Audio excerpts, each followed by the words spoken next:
En rencontre œcuménique, le pape appelle à protéger les chrétiens d'Orient. Le pape François a rencontré des patriarches des églises du Moyen-Orient, à la basilique Saint-Nicolas de Bari, dans le sud-est de l'Italie, le 7 juillet 2018.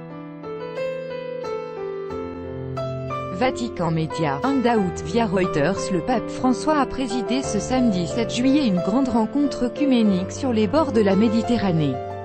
Le souverain pontife s'est rendu à Bari, dans le sud-est de l'Italie, pour rencontrer plusieurs patriarches des églises du Moyen-Orient, parmi lesquels le pape Tawadros des Coptes orthodoxes, le patriarche Bartholomée de Constantinople ou encore un représentant du patriarcat russe orthodoxe de Moscou.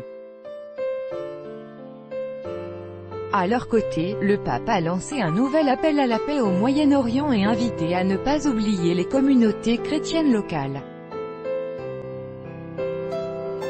Avec notre correspondant au Vatican, Éric Sénanque, nous sommes venus en pèlerin à Bari, fenêtre grande ouverte sur le Proche-Orient, a rappelé le pape François en introduisant la rencontre. C'est cette cité, posée au bord de la Méditerranée et où est vénéré Saint Nicolas, aussi bien par les catholiques que par les orthodoxes, que le souverain pontife a choisi pour lancer une nouvelle fois un appel à ne pas oublier les chrétiens d'Orient, dont les communautés souffrent de la violence et parfois de l'exil forcé, en Irak et Syrie avant tout. Et c'est entouré des patriarches orientaux que le pape a élevé la voix pour dénoncer une nouvelle fois la guerre et ses destructions, le fondamentalisme et les migrations forcées. Un réquisitoire surtout contre ceux qui détournent le regard. L'indifférence tue et nous voulons être une voix qui lutte contre l'homicide de l'indifférence, a-t-il clamé.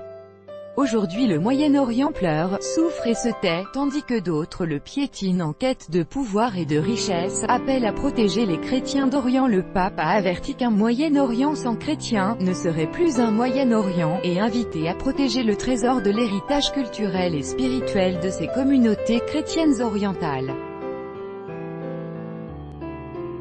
Ces chrétiens dont les chants se sont envolés dans le vent de la Méditerranée.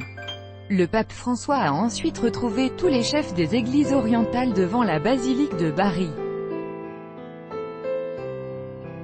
Il a notamment évoqué Jérusalem, dont le statu quo exige d'être respecté selon ce qui a été décidé par la communauté internationale et sans cesse demandé par les communautés chrétiennes de Terre Sainte.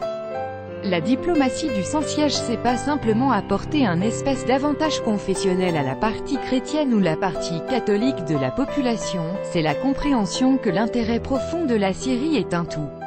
Monseigneur Pascal Golnisch, directeur général de l'œuvre d'Orient 7-2018 par Achim Lippold. Écoute.